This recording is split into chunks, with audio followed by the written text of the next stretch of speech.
On November 8, 2024, Hana Kobayashi left her home in Haiku, Maui, Hawaii, to board a flight to Los Angeles, California. She was to catch a connecting flight to New York City, where she'd attend a taiko performance on November 12th, which would also double as her first concert photography assignment. She'd also planned to spend time with her aunt and uncle while there. Hana's flight landed at Los Angeles Airport, LAX, at 9:53 p.m., giving her just over an hour to make her overnight flight to John F. Kennedy International Airport, JFK, which was scheduled for 11 p.m. While she was at LAX, Hana's mother, Brandy Yee, asked if she'd boarded her flight to New York City, to which Hana said no, but didn't elaborate. This led Brandy to speculate that her daughter had missed her flight. The following sequence of events come from surveillance footage, eyewitness accounts, texts from Hana's cell phone and posts shared to social media.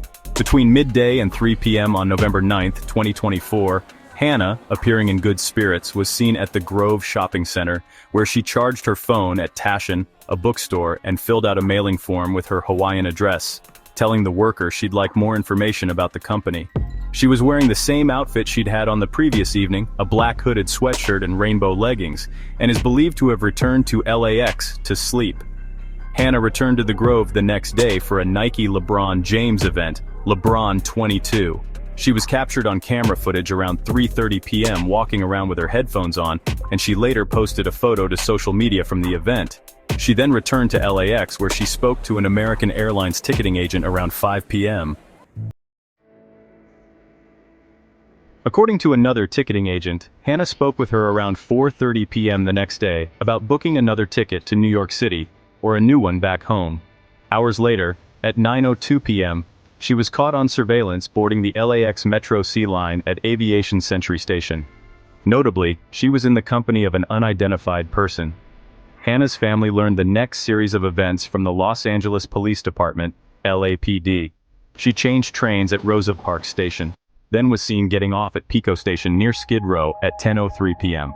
By this time it appears her cell phone was turned off, as it had last pinged at LAX earlier that day. By November 13th, Hana had stopped responding to messages. All calls went to voicemail and no one's texts were sending to her phone. This prompted her family to contact LAPD to file a missing persons report. According to Hana's aunt, Larry Pigeon, her niece's behavior and disappearance are uncharacteristic. She'd been excited for the trip. She'd created an hour-by-hour schedule, paid for a hotel room, and had tickets to the concert. While she was in Los Angeles, Hana sent cryptic and out-of-character texts to her loved ones. She also made weird statements to her aunt, Jordan Montalvo, whom she was supposed to meet up with in New York City. She'd asked Jordan how she knew it was her speaking on the other end of the line, which struck the older woman as odd. In her text to family, Hana said she was scared, explaining that deep hackers wiped my identity, stole all of my funds, and have had me in a mind DFK since Friday. She also said she was with people but didn't elaborate. She later told friends that she just finished a spiritual journey, an awakening, and was going to return to LAX. Hana later told her family that she couldn't return home because she'd been hacked, stripped of my identity, adding, "I got tricked pretty much into giving away all my funds for someone I thought I loved. I've been on the streets." Her sister, Sydney Kobayashi, and others say the texts sounded like they were from someone else, given the verbiage and lack of emojis. Larry has also said Hana has no history of mental health issues, which makes her behavior unusual. Hana's ex-boyfriend was on the flight from Maui to Los Angeles, as the pair had planned to go to the concert together prior to breaking up. They didn't sit together on the plane, nor did they speak with one another, and he wound up making the connecting flight to JFK. He's not believed to have any involvement in her disappearance, with the family saying he's been cooperative with the investigation and has answered their questions. A look at Hana's Venmo account shows she sent money to two people whose names her family doesn't recognize on November 9th.